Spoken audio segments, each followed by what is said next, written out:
Olá, queridos, tudo bem? Eu sou a Maria Luísa, professora de História, e hoje nós vamos dar continuidade à grande obra que é Os Miseráveis, que foi, ou que continua sendo, né? Os Miseráveis.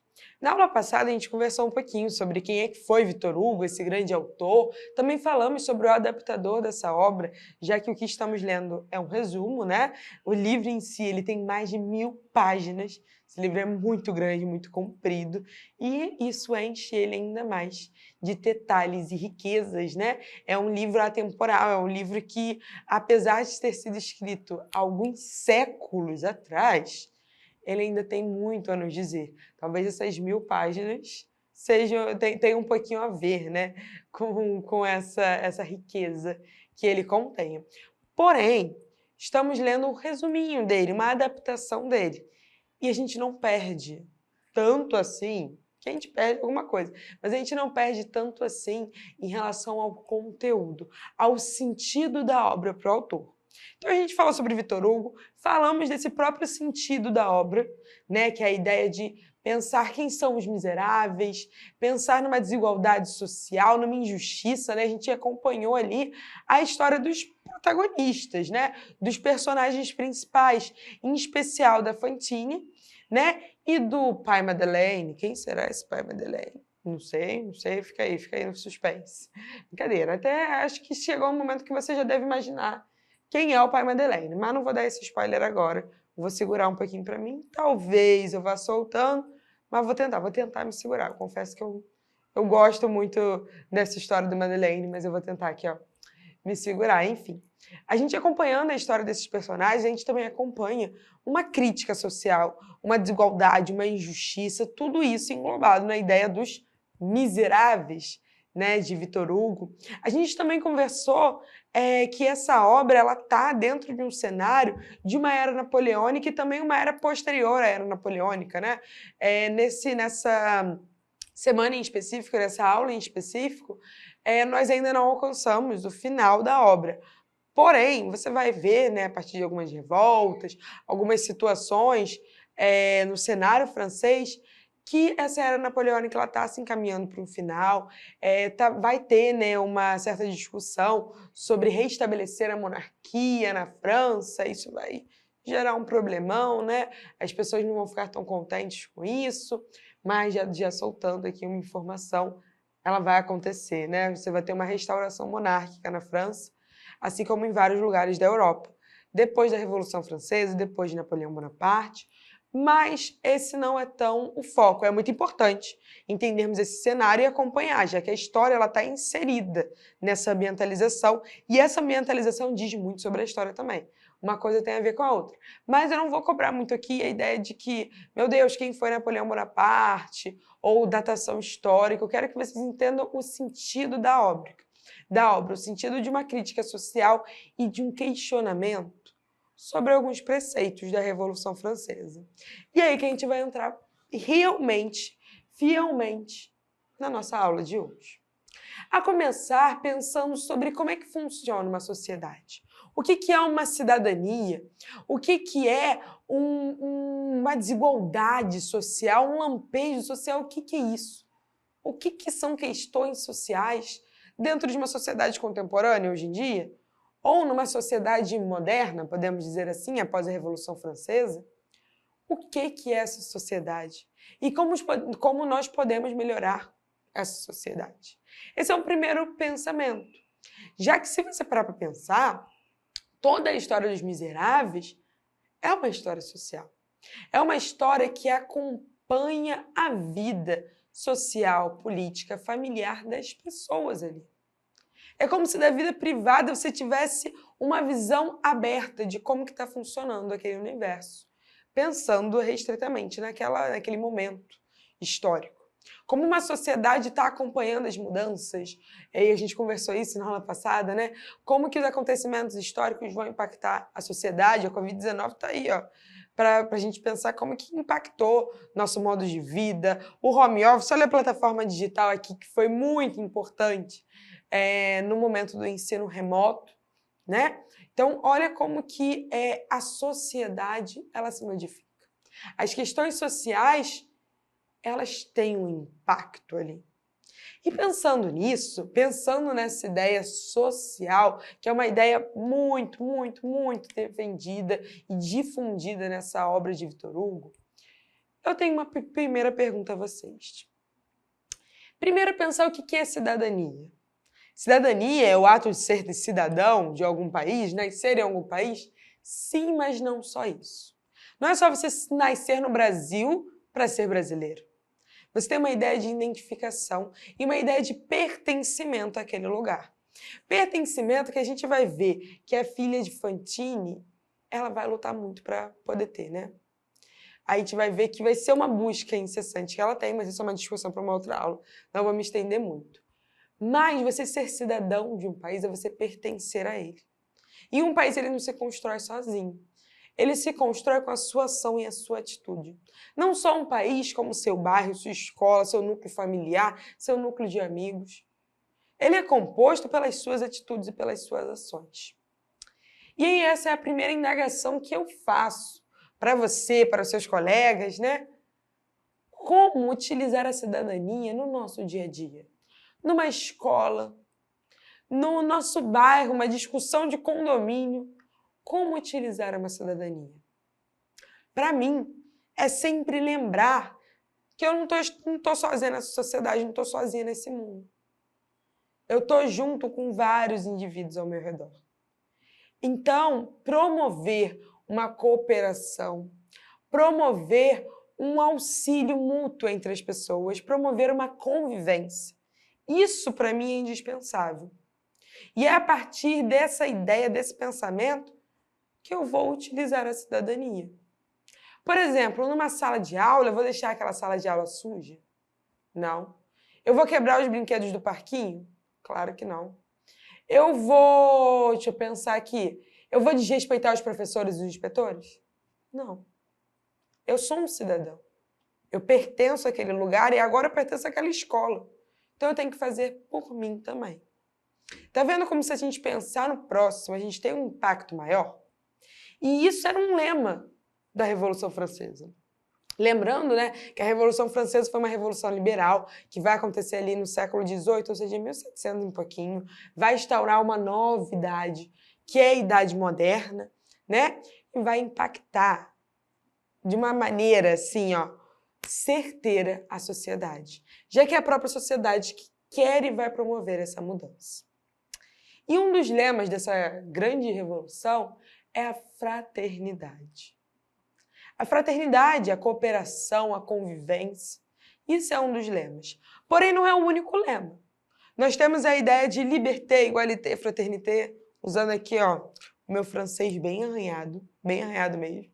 Mas, né, já que a gente está falando da França, vamos arranhar um pouquinho. Então, pensando nesses dilemas, né, liberté, fraternité, égalité, igualdade, fraternidade e liberdade, nós temos o começo da Revolução, podemos dizer assim, nós temos o legado da Revolução. Porém, o que eu quero trazer aqui é que quando a gente vai ler a obra de Victor Hugo, a gente não tem tanto esses lemas realmente colocados na sociedade.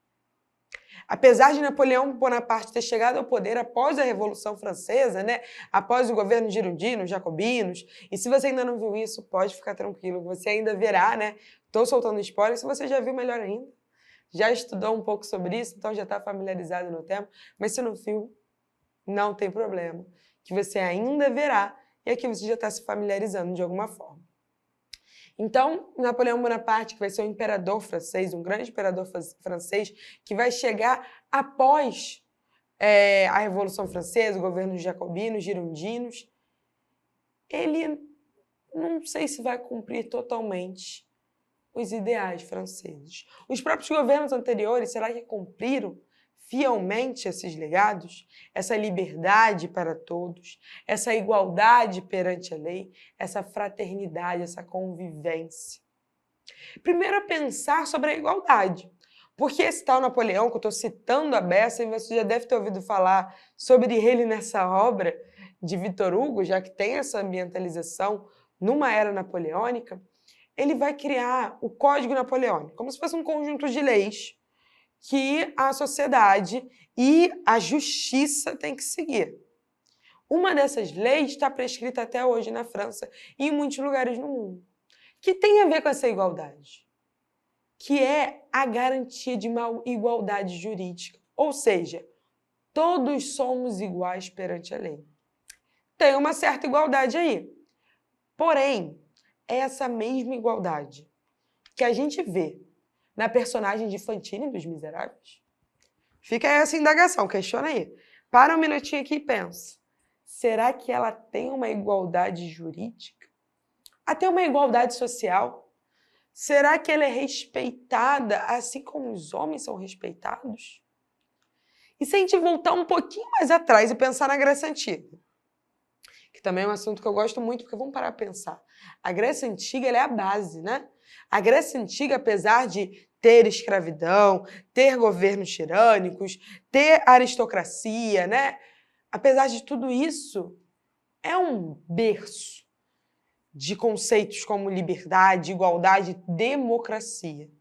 Então não tem como a gente discutir todos esses legados da Revolução Francesa e o próprio Napoleão Bonaparte sem pensar sobre como surgiu tudo isso, né? Napoleão Bonaparte vai lá falar, né? Igualdade de todos perante a lei, ideias que vieram lá dos iluministas, que veio lá de Rousseau, mas que veio muito antes dos gregos. Porém, já na Grécia Antiga, essa igualdade de todos não era tão de todos. Porque se você não fosse cidadão grego e homem, você não tinha muita essa igualdade, já que você não era ninguém, né? Não, ninguém é uma palavra forte. Vou tentar amenizar, passar um paninho aqui, ó, romantizar as coisas. Você não era grego. Você não era um cidadão. Essa ideia de democracia, de igualdade, de liberdade, participação política, que os filósofos gregos, todos eles debatiam, conversavam, falavam sobre ética. Cadê Aristóteles? Cadê Platão? Todos eles falando sobre isso de alguma forma. Eles eram cidadãos.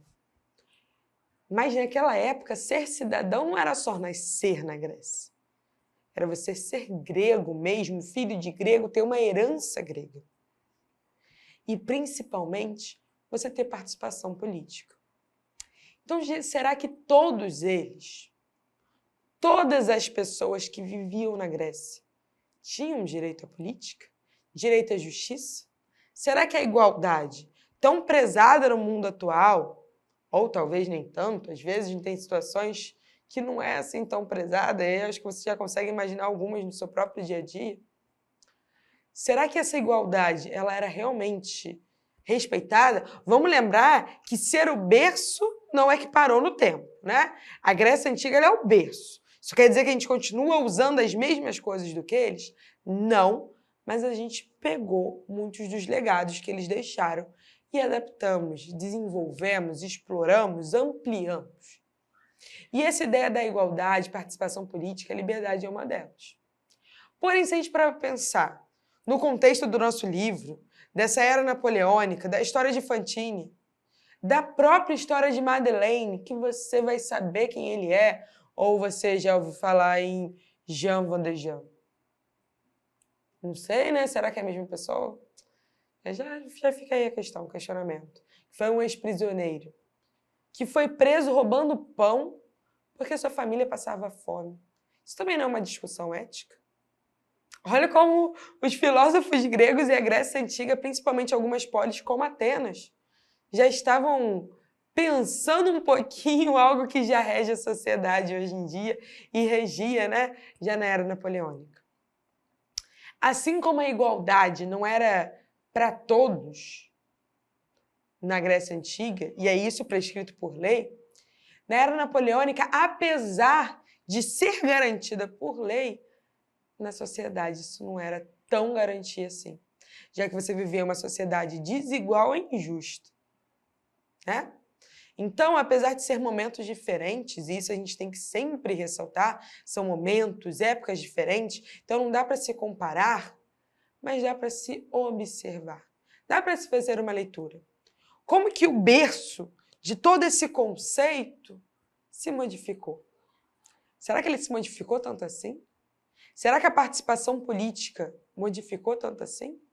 Ou você acha que as mulheres na era napoleônica participavam de votação, participavam de questões da justiça, participavam de uma vida política e vida pública? Fica aí a ideia, porque em Atenas elas não participavam ou não. E em Esparta, que era um outro lugar da Grécia, já até se tinha uma certa participação. Uma participação bem interessante. Não era tanto assim também, mas era um maior protagonismo feminino. Elas tinham uma valorização maior, podemos dizer assim. Porém, ainda não era figura protagonista numa visão social, pelo amor de Deus, porque protagonistas mulheres sempre foram e sempre são. Porém, numa visão social. Elas não tinham esse estatuto jurídico, esse estatuto social de protagonismo. E isso, desde a antiguidade até a época moderna, se mudou muito pouco. Então, mesmo conceitos tão avançados como liberdade, não era para todos. Não era uma garantia para toda aquela sociedade. Muito pelo contrário. Victor Hugo, ele expõe, literalmente, ele abre ali as portas para a desigualdade e a injustiça que se existia naquela época. Vale lembrar que Victor Hugo era um francês que retratou o que viveu, ou o que escutou, o que aprendeu. Então, tudo que ele está ali falando, esses espelhos da sociedade, não veio de uma imaginação, de um sonho. Também veio de uma história. Né? E a história com H maiúsculo, tá bom? Uma história como disciplina, como ciência. Então, quando ele pensa em liberdade, igualdade, fraternidade, ele questiona. Ele fala que lemas lindos, que legados maravilhosos que a Revolução Francesa fez. Mas eles foram cumpridos? Melhor ainda, eles foram para todos? Juridicamente pode até ter se pensado isso. Mas quando se aplica essa justiça, ela é para todos? Fica aí a indagação, né? Fica aí um questionamento do tratamento de Fantini, até, né, nos capítulos anteriores ao que a gente está aqui pensando agora, né? No capítulo, se eu não me engano, 3 ou 4, né? Em que ela é quase escorraçada, depois dela não aguentar mais a injustiça da sociedade. Ela não aguenta mais a exploração. Ela só não aguenta. Ela literalmente perde as forças. E dá lugar à raiva. Uma raiva em função da justiça social. Ela não aguenta mais a situação em que ela vive. Mas no final das contas, ela é que quase foi presa, né? Se não fosse Madeleine, talvez ela estaria presa. Porém, acontece uma coisa muito pior, né? Ela se amarga com aquilo tudo. Ela não vê mais um sentido para a vida, a não ser conhecer, né, realmente acompanhar sua filha.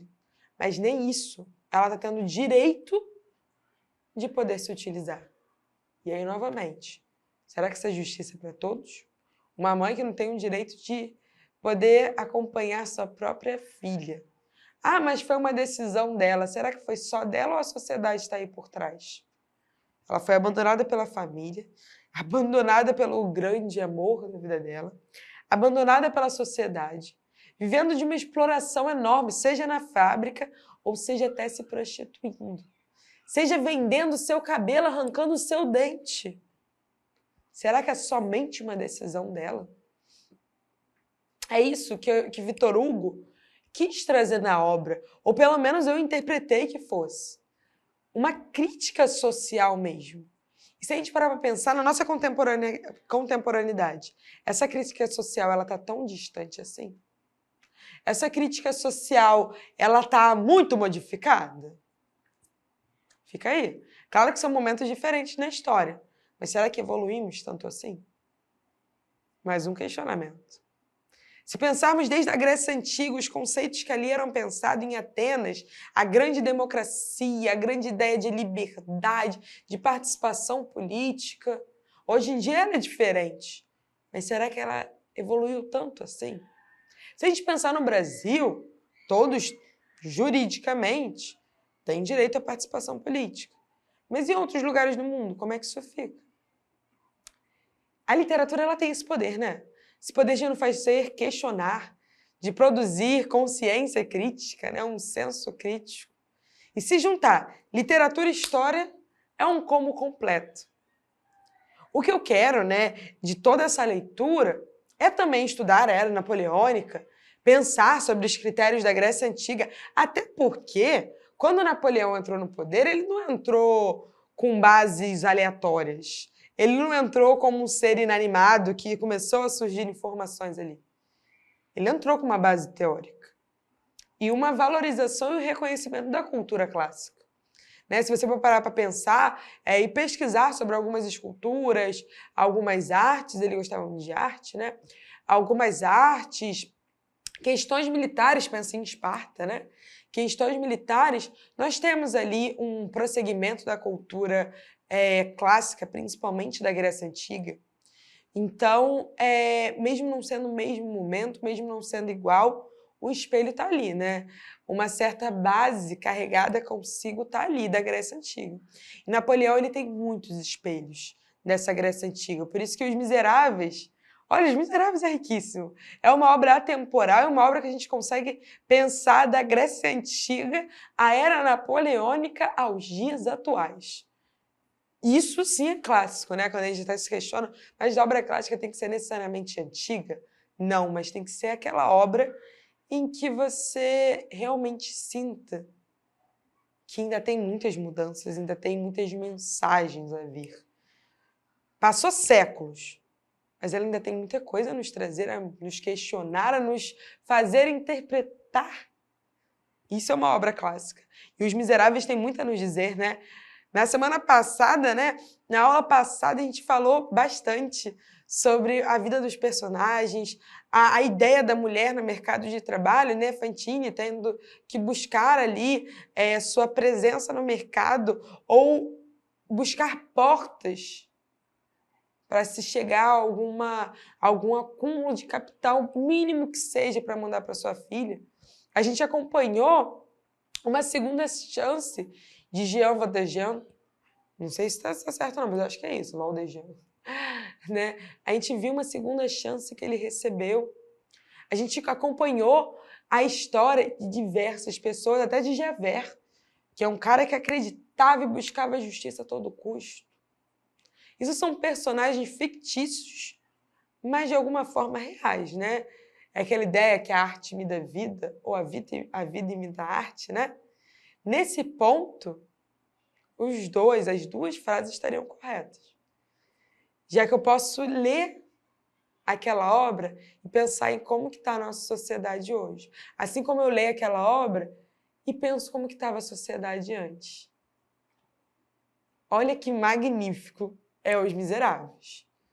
E como eu já falei, teve várias adaptações. Então, se você ficar ainda mais curioso, pode continuar a assistir alguns musicais, que eu confesso que é o meu predileto, alguns filmes, ou se não, buscar essa obra na íntegra, né? Não só a adaptação, porque aí você vai saber muito mais. Tem muito mais riquezas para colher.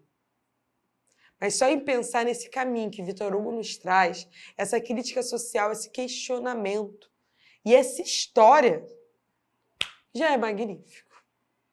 E é sobre toda essa história, todo esse contexto da Era Napoleônica, todos esses questionamentos, essas conceituações da Grécia Antiga e esse espelho social que conseguimos ver até hoje, que a gente vai fechar por aqui, mas vai dar prosseguimento nas próximas aulas. A gente começou lá na aula 1, na introdução desse curso, continuamos na aula de hoje e ainda iremos falar muito sobre isso, porque essa obra não se esgota.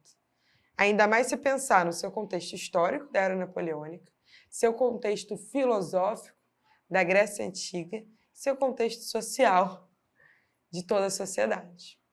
Mas por hoje a gente já pensou um pouquinho sobre esses legados, liberdade, igualdade, fraternidade de Victor Hugo, já pensamos um pouco sobre a Grécia Antiga e a Era Napoleônica, né? Já pensamos na ausência de grupos sociais participando de todo aquele mês, de todo aquele ciclo. Então a gente vai ficar por aqui, já tem questionamentos demais para a gente pensar. Mas nas próximas aulas a gente vai prosseguir e continuar. Então, Até breve!